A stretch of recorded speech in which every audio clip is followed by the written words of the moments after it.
Hello, everybody, and welcome to Money Matters. If you like to make money and enjoy crypto and learning about investing, please subscribe to the channel. If you enjoy the content, then hit that like button as well. Let's get started. As always, this channel is focused on your financial freedom. And as a disclaimer, I am not a financial advisor, nor do I give financial advice. If you need such advice, please find yourself an accredited financial advisor. Let's take a look at the market. As you can see, we have red lights and green lights. We have red and green almost split down the middle. We have a slight recovery. Let's just put it that way. It's much better than what we had yesterday, a bleeding sea of red, but still not where we want to be.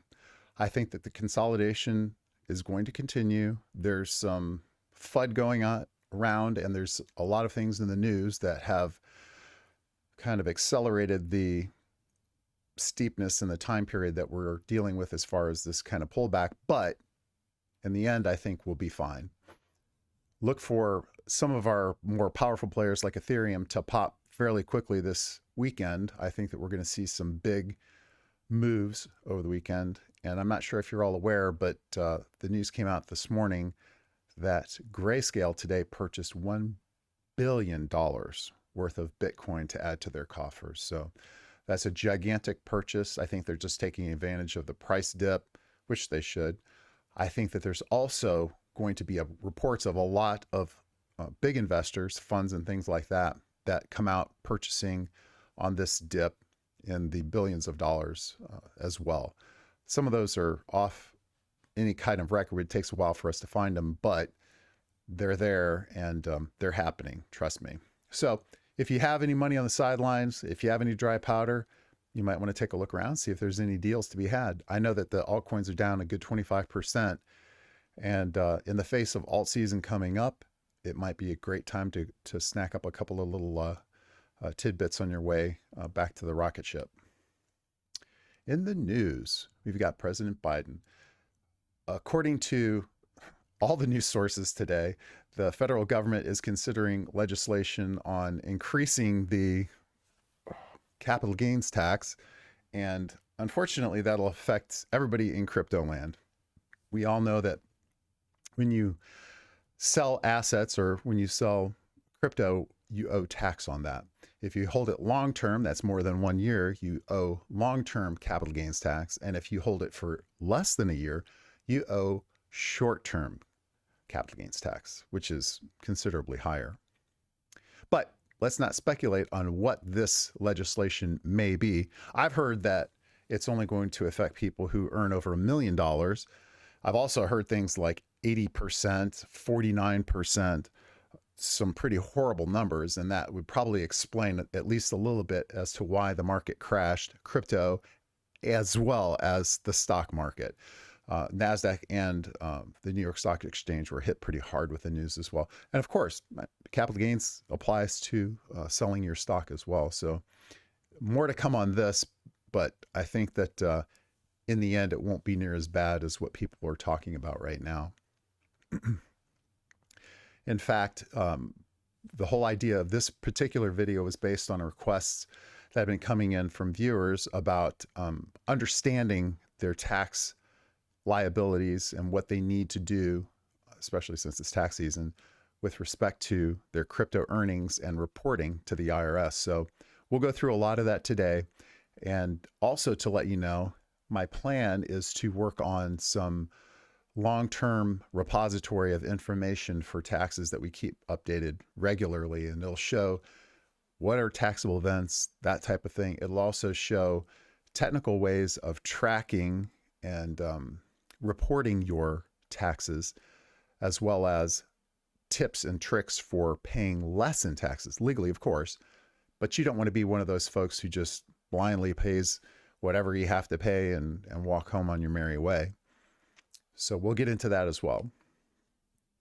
Let's talk about taxes. And this is the ugly Uncle Sam who's coming for your money.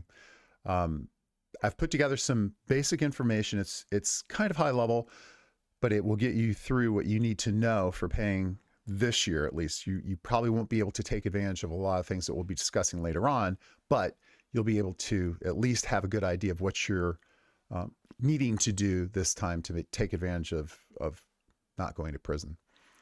If you've purchased, bought, sold, used, or trade crypto, chances are likely that you will have to pay taxes, especially if you're in the United States of America. However, I'm not an accountant, a tax accountant or accountant, nor a tax attorney. So if you have one, I would definitely talk to them. But we'll look at it high level and we'll get some great ideas that you can talk to them about. All right. Do you owe crypto taxes? There is a lot of conflicting information, and I will have to tell you that do your due diligence for sure, because the information that's out there is not the same. I looked heavily into a lot of the exchange documentation like Coinbase and Kraken and Gemini. Most of that stuff is pretty consistent, but I've also read a lot of blogs and seen a lot of news posts that are far off base. So really take care to understand what's going on so that you don't get caught doing something that's not copacetic with the IRS. Because it's your responsibility to track everything and to report it accurately and send a check along with that report to the IRS. It's not up to anybody else but you. The IRS is not messing around. We've heard stories about John Doe letters and all kinds of stuff going out, but rest assured, or at least be aware, they have your information. When you did all that stuff to sign up for Binance or Coinbase, that just didn't go sit on a server somewhere. That went to Uncle Sam. They requested it and they got it. So they know who you are. They know what you do. So you want to make sure that you match that when you pay your taxes. No problems whatsoever. What is taxable? This is probably the most important topic that we're going to cover. And we'll go through each of these one by one because some of them are a bit confusing, and I think I can add a little bit of clarity to them.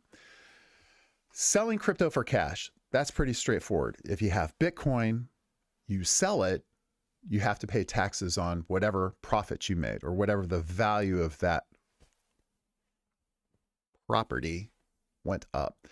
Because as we know, Bitcoin has been deemed a property, not a currency, not a security, but property. So if you sell it and you make money, you have to pay taxes. On the flip side, if you sell it and you lose money, then you can deduct those losses from your taxes. So at least the government's fair. Buying crypto with another crypto, or converting or swapping. So if I have 100 Bitcoin and I want 1,000 Ethereum, when I make that swap, even though I haven't paid any money, I still have to pay tax on that transaction. Receiving mined crypto. So if you mine Ethereum or Helium or any of these coins, I do that as a hobby. I enjoy it. It's very fun, and you can actually make quite a bit of money doing it. You have to claim that money and pay taxes on it. In addition, if you mine Helium and you're paid in Helium and then you convert it to Bitcoin, it applies just as it did, but you're swapping it, so you need to pay tax on that. So you really want to be careful and cognizant and start planning your trades and what you're doing with your crypto in this upcoming year so that you pay as little as humanly possible. Paying for stuff. This is the oddest one of all.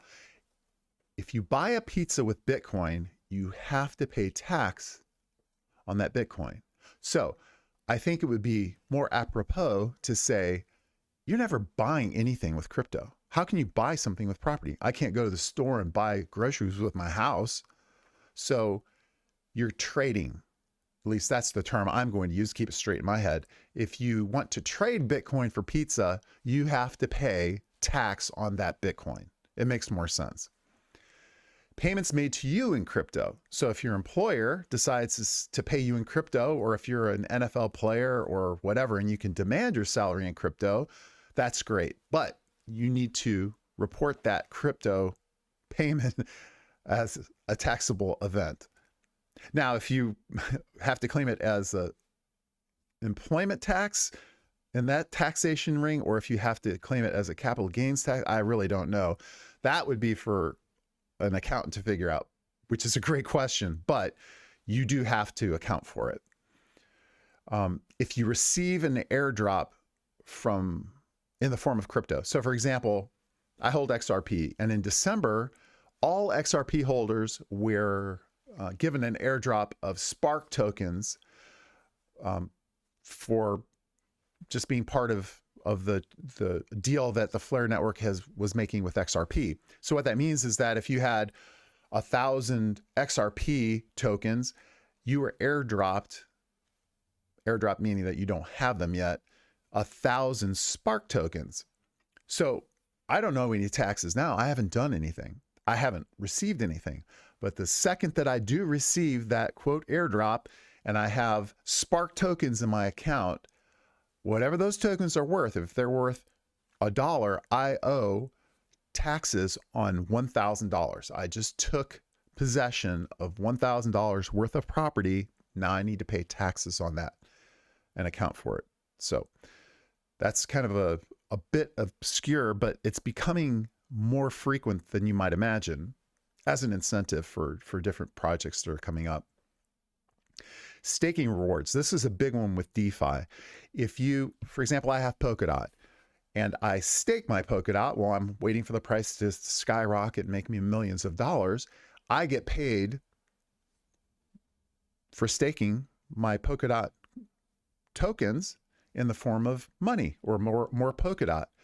Well, if I have 100 Polkadot and I keep it in there long enough and I make 100 more Polkadot, I have to pay taxes on that accumulated sum of Polkadot. It's a gain in my asset, so I have to pay tax on that, which is that one's pretty straightforward.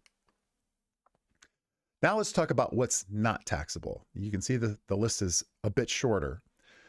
Donating crypto to charity or nonprofit. So if you give away all your Bitcoin, you don't have to pay tax on it. That's great. You don't have to pay tax on something you're giving away. That's nice. Buying crypto with cash and holding it. Well, that's nice to know. And in all actuality, this is nice to know. So imagine, if you will, you take all of your money and you put it into Bitcoin and you have $50,000 of Bitcoin. You never touch it. And it keeps going up in price and value, just like it has been since the beginning of Bitcoin. The value of that asset is going to increase. You can even add to it. You can deposit $100 every week or something like that. As long as you never withdraw that money, you never have to pay taxes on it. Well, how do I use that money? Well, you could take out a loan against that money, a crypto loan, for 50% of the value or whatever it may be, or take out a mortgage to buy a house using that as your collateral. You've never withdrawn it, so you don't have to pay taxes on it, but you're using it to buy stuff. It's wonderful. It's a great way to use the money that you have invested in crypto. So keep that little nugget in the back of your minds, because as time goes by, that's going to be an important, not necessarily loophole, but just fact to understand to be able to avoid paying taxes on a lot of the money that you have invested. Transferring crypto between wallets. So if you have a Ledger wallet and you want to move it to MetaMask or something like that, that's not a taxable event. You're not gaining any value from that transaction, so it's not taxable. Transferring crypto between wallets and exchanges. That's the same thing. You're basically putting your crypto from one place into another place. You're not cashing it out. You're not swapping it for something else. You're not trading it for anything. So that would be a non-taxable event as well. But I'm not a tax accountant, so don't take my word for it. Look it up. Now we get into the nitty-gritty. This is the harder part.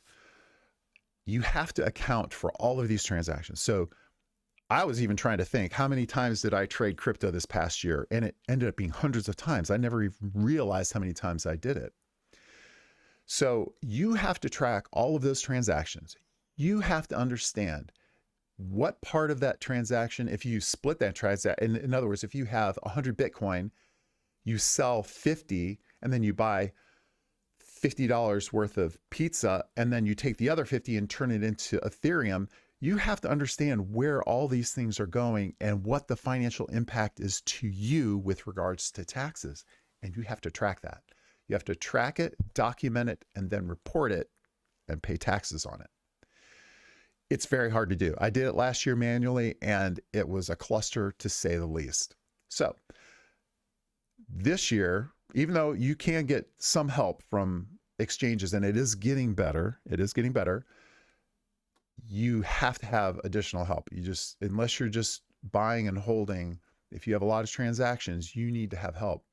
So I'm trying out a new, it's a service or software, I don't know what you want to call it. It's basically a website that tracks all of your crypto taxes, taxable events, I should say, and keeps track of them all. And the way it works is that they have APIs that go into your accounts. So I have like 6 different exchange accounts, and I set it up through all of these exchanges to link it together.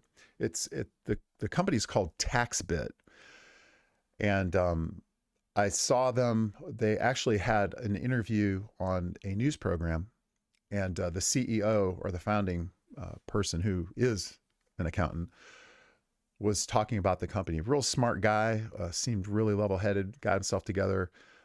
Fantastic company, fantastic customer service, and a really good proposition for customers. So I thought I would just give it a swing and try it out. So I signed up for it and set up my APIs, and sure enough, it funnels right into the website, and I can see at any point in time, what my transactions are and what my tax liability is. The cool thing is that at the end of the year, it aggregates all of that data, automatically fills out the forms, and you just download them and file them with your taxes. That's it. It's that simple. You're not missing anything because all of your transactions are on those exchanges, unless you're buying pizza with Bitcoin in your pocket. So it's a great way to be able to keep track of everything and be really, really accurate. Now, I have to tell you this. They do have good customer service. When I signed up for their service, I used a discount code that somebody had given me, but I forgot to put the code in, and I realized that after I made my payment. So I sent a message through their contact information saying, "Hey, I just signed up for your service, and I forgot to put the discount code in. Is there any way you can give me my 10% off?" And it was less than 6 hours. They sent an email back to me saying, "Hey, no problem. We've already taken that off. You're good to go." It was prompt, it was polite, and it was perfect. So I can't recommend that enough. We'll see a little further down the road other benefits that come out of it. One other component of their functionality that I wanted to mention, because this is something I've yet to use, but it was the most intriguing part of what they have to offer. Part of, and I don't know exactly how it works, but part of the service that they provide is almost an automated counseling on trades. So if you're considering making a trade, you propose it through the system, and it will tell you what your tax liabilities would be on that trade. So you could actually ascertain before you actually did anything what would be a good transaction and what would not be a good transaction based on your tax liability alone.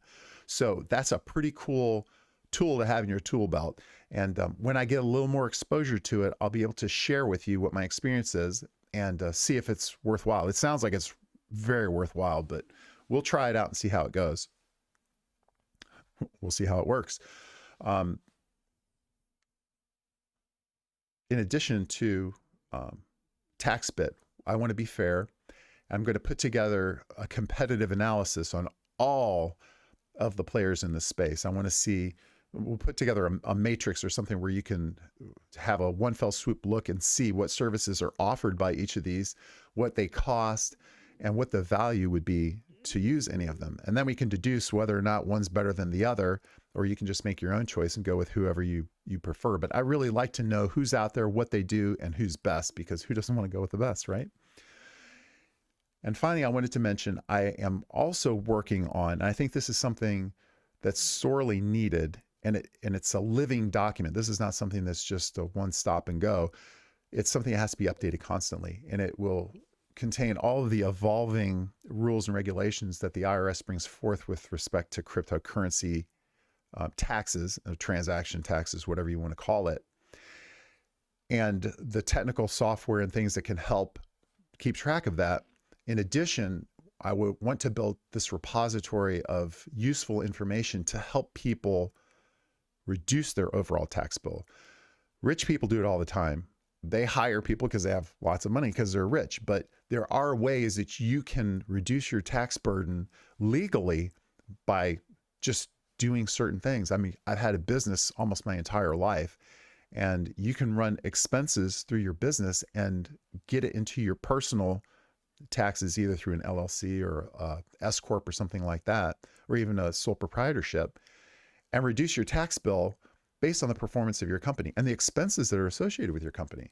So it's a really cool way of reducing your taxes legally and keeping more of it in your pocket. So I'll be working on that, and I would love to hear any comments or suggestions that anybody has at any time to help put into that living body of material for people to use. And I'll make it available on the website. I'm working on a website for Money Matters, and as soon as it's published, I'll give you the URL, but it'll have tons of information available on there to look up and refer to. Instead of going back to every single video, you'll have it in one space where you can look it up. It'll be a bit more convenient and centralized that way. Okay, well, let's do a recap. We covered a lot of stuff today, and it's important stuff too. First off, Bitcoin, again, we're still in a consolidation phase that was forced due to some activities in and out of the market, as well as some governmental affairs and things like that. Rest assured, it is a temporary setback. The lowest I would ever see it going would be 42. We may get there, we may not, but more likely than not, we'll start to scoop our way out of it. You can't have Grayscale coming in and buying $1 billion worth of Bitcoin and not take that as a positive note. So the market will follow. This tax worry will go away, and people will realize that, hey, we're still in a bull market. Let's make some money. Let's see. The tax man does cometh. He comes for your money, and you better make sure you're doing things right, accurately, and you're paying your taxes. We talked about that, and it's going to become more and more important. But we'll work through it and get to the end together. We learned about what is and what is not taxable, which was interesting. I think that may change as time goes by.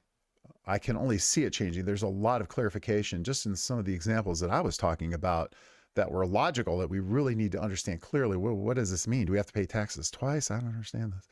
So hopefully we'll get some clarity and updates as time goes by. Hopefully not too many, because it becomes overwhelming. We'll begin our journey together in a quest to find the best technical solution. We've already started with TaxBit. I think it's a great start. It's working for me so far, but we'll run the gamut. We'll make sure that we look at all of them and see which one we deem as the best. Maybe we'll have a vote on the end and see who we come up with as the most popular and the most useful tool. Together, and I would like to do this together, we can build a fantastic repository of information on tax savings. In other words, being able to reduce your tax bill. I have nothing against paying my fair share of taxes. We live in the United States of America, greatest country on earth, but I don't want to pay more than my share. I want to make sure I pay my fair share, and I want you to as well. So we'll work together on being able to reduce our tax bill down to a level that we can live successfully and not be, hurting too bad. Again, let me know in the comments below if you're using any software. I'd be curious to hear what it is and what you think of it too, because that'll go into the comparison that we're going to be doing coming up. Scammers, make sure you watch out for scammers. I don't know that they're coming for your taxes, but they're definitely coming for your crypto and your identity. So be vigilant always. And in closing, again, winners never quit and quitters never win. Always give your very best effort to overcome the challenges that you face in life. I hope you had a great day. I did, and I will see you tomorrow.